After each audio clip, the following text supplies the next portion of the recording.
Hi అండి, welcome back to happy recipes. నేను మీ స్వప్నని. ఈరోజు వీడియోలో ఎండాకాలం వచ్చేసింది కదండి, అందరూ అప్పడాలు, పాపడాలు, వడియాలు పెట్టుకుంటారు కదా. సో నేను ఇక్కడ బియ్యంతో వడియాలు చూపిస్తున్నానండి. చాలా సింపుల్ ప్రాసెస్తో చూపిస్తున్నాను. 1 కేజీ రేషన్ బియ్యంతో ఎన్ని వడియాలు అయ్యాయో చూడండి. చాలా బాగుంటాయి, చేసుకోవడం కూడా చాలా ఈజీ అండి. ప్రాసెస్ అంతా చాలా ఈజీగా ఉంటుంది కాబట్టి ఈసారి తప్పకుండా మీరు కూడా ట్రై చేయండి. ఇవి చాలా బాగుంటాయి, పిల్లలకైతే ఎంతో నచ్చుతాయి. ఇంకెందుకండి ఆలస్యం, లేట్ చేయకుండా ప్రాసెస్ ఏంటనేది చూసేయండి. ముందుగా నేను ఇక్కడ 1 కేజీ రేషన్ బియ్యం తీసుకున్నానండి. రేషన్ బియ్యంతో అయితే టేస్ట్ చాలా బాగుంటాయి. ఇది 1 కేజీ ఉంటుందన్నమాట. దీంతో కరెక్ట్గా మెజర్ చేసుకుంటున్నాను. మీరు కూడా ఏదైనా కేజీది ఉంటే దాంతో మెజర్ చేసుకోండి. ఈ బియ్యంలో డస్ట్ ఎక్కువగా ఉంటుంది కాబట్టి వీటిని ఒక 4-5 సార్లు శుభ్రంగా కడుక్కోవాలి. అలా కడుక్కుంటేనే మనకు వడియాలు అనేది తెల్లగా వస్తాయి అన్నమాట. కాబట్టి ఒక 5 సార్లు అయినా కడుక్కోవాలండి. డస్ట్ బాగా పోయే వరకు కలుపుకుంటూ కడిగేసుకోవాలి ఇలా. ఇప్పుడు వీటిని శుభ్రంగా కడుక్కున్నాక 4-5 సార్లు కడుక్కున్నాక మళ్ళీ నెక్స్ట్ వీటిలోకి మళ్ళీ ఫ్రెష్ వాటర్ బియ్యం మునిగే వరకు వేసుకోవాలి. వేసుకొని ఇప్పుడు దీనిపైన మూత పెట్టేసి నైట్ అంతా ఉంచేసుకోవాలి. ఎక్కువ ప్రాసెస్ ఉండదండి. నైట్కి నానబెట్టేసుకొని పొద్దున వడియాలు పెట్టేసుకోవడమే, చాలా ఈజీగా అయిపోతుంది. ఇప్పుడు వీటిని పక్కన పెట్టేసుకొని నెక్స్ట్ ఒక గిన్నె తీసుకోవాలి. గిన్నెలోకి ఒక పావు కప్ అన్ని సగ్గుబియ్యం తీసుకోవాలి. 1 కేజీ రైస్కి ఒక పావు కప్పు సగ్గుబియ్యం అనేది పర్ఫెక్ట్గా సరిపోతాయండి. వీటిని కూడా ఒకసారి శుభ్రంగా కడిగేసుకున్నాక మళ్ళీ దీంట్లోకి ఫ్రెష్ వాటర్ వేసేసుకొని దీన్ని కూడా సేమ్ ఓవర్ నైట్ నానబెట్టేసుకోవాలి. మీరు కావాలంటే రైస్లో కూడా డైరెక్ట్గా వేసేసుకోవచ్చండి. దానికంటే కూడా ఇలా సపరేట్గా వేసుకుంటే బెటర్ అన్నట్లు ఈ విధంగా వేసుకుంటున్నాను. మీకు ఇష్టం ఉంటే అలా అయినా వేసుకోవచ్చు. నేను ఇక్కడ మార్నింగ్ చూపిస్తున్నాను చూడండి. బియ్యం కూడా పూర్తిగా నానిపోయాయి. ఇలా నానిన బియ్యంని కూడా మళ్ళీ ఒకసారి కడిగేసుకోవాలి. ఎందుకంటే నానబెట్టుకున్నాం కదా, కొంచెం స్మెల్ వస్తుంది కాబట్టి ఒకసారి మళ్ళీ కడిగేసుకోవాలి. నెక్స్ట్ సగ్గుబియ్యం కూడా నానిపోయాయి చూడండి. ఇప్పుడు ఇవి 2 రెడీగా అయిపోయాయి కదా. నెక్స్ట్ వాటిలోకి మనము వాటర్ని పెట్టుకోవాలి. ఏ దాంతో అయితే బియ్యం తీసుకున్నామో, కేజీ రైస్ తీసుకున్నాం కదా, దీంతో మేమైతే తెలంగాణలో దీన్ని సేరు అంటామండి. 1 కేజీ తీసుకున్నాం కాబట్టి 3 సేర్లన్నర నీళ్లు పోసుకోవాలన్నమాట. 3.5 అనమాట. కరెక్ట్గా తీసుకోవాలి. నేను ఇందులోకి 3 తీసుకుంటున్నాను. ఇంకొక హాఫ్ ఏమో పక్కన పెట్టుకుంటాను. ఎందుకంటే మనం బియ్యంని గ్రైండ్ చేసుకోవడానికి కావాలి కదా కొంచెం వాటరు. సో అందుకని 3 దీంట్లో పోసుకొని హాఫ్ పక్కన పెట్టుకుంటున్నాను.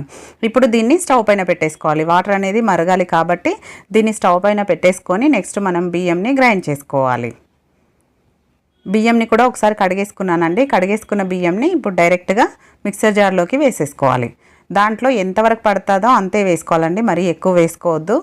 కొంచెం కొంచెం వేసుకుంటేనే ఫాస్ట్గా అవుతుంది. నేను ఇక్కడ చూడండి ఇంత వేసుకున్నాను. ఇప్పుడు దీంట్లోకి మనం సగ్గుబియ్యం నానబెట్టుకున్నాం కదా, మీరు కావాలంటే కొంచెం కొంచెం వేసుకోవచ్చు. నేనైతే మొత్తం వేసేస్తున్నానండి, అన్నీ ఒకేసారి పట్టించేస్తున్నాను. ఇప్పుడు దీంట్లోకి హాఫ్ సేర్ పక్కన పెట్టుకున్నాం కదా వాటరు, దాంట్లో వచ్చి కొంచెం కొంచెం పోసుకోవాలి. దీన్ని మెత్తని పిండిలాగా గ్రైండ్ చేయొద్దండి, కొంచెం రవ్వలాగా ఉండాలన్నమాట. లైట్గా చూడండి, మీకు వీడియోలో చూస్తే తెలిసిపోతుంది కదా, ఈ విధంగా రవ్వలాగా ఉండాలి లైట్గా. అలా అయితేనే మనకు చాలా బాగుంటాయి టేస్ట్ కూడా. ఇప్పుడు దీన్ని ఒక బౌల్లోకి వేసేసుకుందాం. ఇలా వేసుకున్నాక మళ్ళీ నెక్స్ట్ వాయి కూడా వేసేసుకోవాలి. దాంట్లోకి వాటర్ కొంచెం పోసుకోవాలి, మరి ఎక్కువ పోయొద్దు. వాటర్ కొంచెం పోసుకొని గ్రైండ్ చేసుకొని దాన్ని కూడా మొత్తం వేసేసుకోవాలి. ఇలా మొత్తం వేసుకున్నాక నెక్స్ట్ మనం వాటర్ని చూడాలి. వాటర్ మరగడానికి వచ్చాయా లేదా చూద్దాము.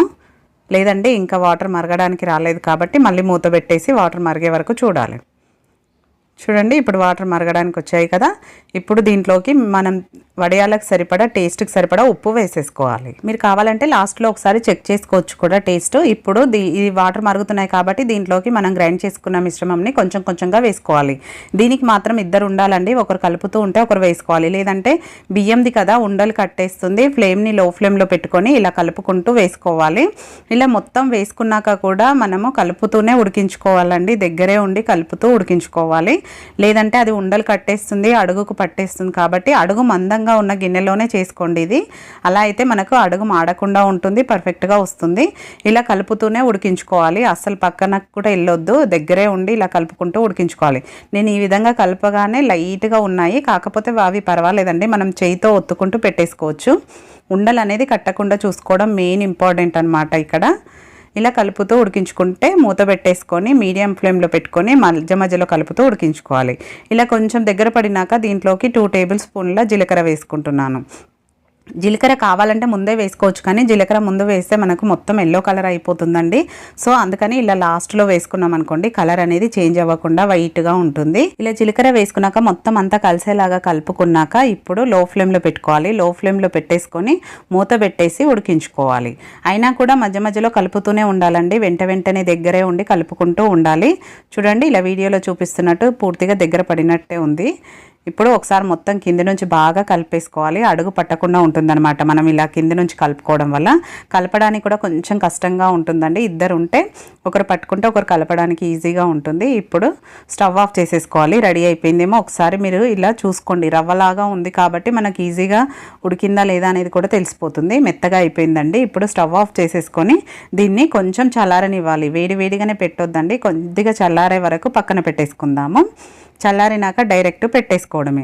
చూడండి ఈ విధంగా కొద్దిగా చల్లారింది నేను ఇక్కడ బేసన్లోకి తీసుకున్నాను. నేను ఇక్కడ వడియాలు పెట్టడానికి మురుకుల మిషన్ ఉంటుంది కదండి, అది తీసుకున్నాను. దాంట్లోని ఒకటే హోల్ ఉంటుంది కదా, దాంతో పెట్టుకోవాలన్నమాట. ఇలా మిషన్కి ఫిట్ చేసుకున్నాక నెక్స్ట్ మనము చేతికి కొంచెంగా వాటర్ అద్దుకుంటూ పెట్టుకోవాలి.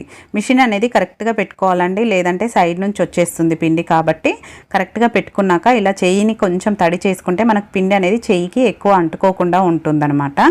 సో ఇలా పెట్టేసుకుంటూ ఒత్తేసుకోవడమే, చాలా ఈజీ అండి. మీ దగ్గర ఒకవేళ ఇది కనుక లేదనుకోండి, పాల కవర్ కానీ ప్లాస్టిక్ కవర్ ఏవైనా ఉంటాయి కదా, వాటితో కూడా చిన్న హోల్ చేసి పెట్టుకోవచ్చు. అది కూడా చాలా ఈజీ అట్లా పెట్టుకోవడము.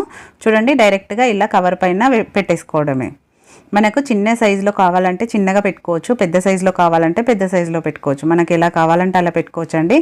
పెట్టుకోవడం అయితే చాలా ఈజీ, చాలా సింపుల్గా అయిపోతుంది. చూడండి ఎంత ఫాస్ట్గా అయిపోతుందో. ఇప్పుడు మొత్తం పెట్టాక చూపిస్తాను మీకు అన్నీ. 1 కేజీకి ఎంత అవుతాయి అనేది మీకు కూడా ఒక ఐడియా ఉంటుంది కదా, సో అందుకోసం మొత్తం అయ్యాక చూపిస్తాను. చూడండి ఇలా మొత్తం పెట్టేసుకున్నాను, నాకు కవర్కి కంప్లీట్గా అయిపోయాయి. ఈ విధంగా పెట్టేసుకొని ఎండలో పెట్టుకోవాలండి. ఎండలో ఒక రోజంతా పెట్టేసుకున్నాక ఆ రోజు ఈవినింగ్ చూపిస్తున్నాను చూడండి. మార్నింగ్ పెట్టాము, ఈవినింగ్ వరకే ఆల్మోస్ట్ ఎండిపోయాయి. ఈజీగా వచ్చేస్తాయి, కవర్ నుంచి కూడా మనకు పెద్దగా ఇబ్బంది కూడా ఉండదు, చాలా ఈజీగా వచ్చేస్తాయి. వీటిని ఇప్పుడు ఒక బేసన్లోకి తీసేసుకోవడమే. నేను నెక్స్ట్ డే కూడా పెట్టానండి, 2 డేస్ పెట్టాను. 2 డేస్ పెట్టడం వల్ల ఎండ బాగా తగిలి బాగా ఎండిపోతాయి కదా, అప్పుడు మనం ఒక డబ్బాలో స్టోర్ చేసుకోవడానికి కూడా చాలా ఈజీగా ఉంటుంది. మధ్యలో పెట్టుకోవచ్చు. 1 ఇయర్ పాటు ఉండాలి అంటే ఆ మాత్రం ఎండకు ఉండాలండి. నెక్స్ట్ వీటిని డీప్ ఫ్రై చేసి చూపిస్తున్నాను చూడండి. మనం ఇవి ఫ్రై చేసుకోవాలంటే ఆయిల్ ఎప్పుడైనా బాగా హీట్లో ఉండాలండి. లైట్ హీట్లో వేశారనుకోండి ఈ విధంగా పొంగవు. మనం దీంట్లో సోడా కానీ ఏమీ వేయలేదు, ఓన్లీ సగ్గుబియ్యం మాత్రమే వేసాము. మీరు వీటిని మీడియం హీట్లో ఉన్నప్పుడు ఆయిల్లో వేశారనుకోండి ఈ విధంగా రావండి, కలర్ కూడా ఇలా రావు. కాబట్టి ఆయిల్ అనేది బాగా హీట్లో ఉండాలి, అప్పుడే వీటిని మనం ఫ్రై చేసుకోవాలి.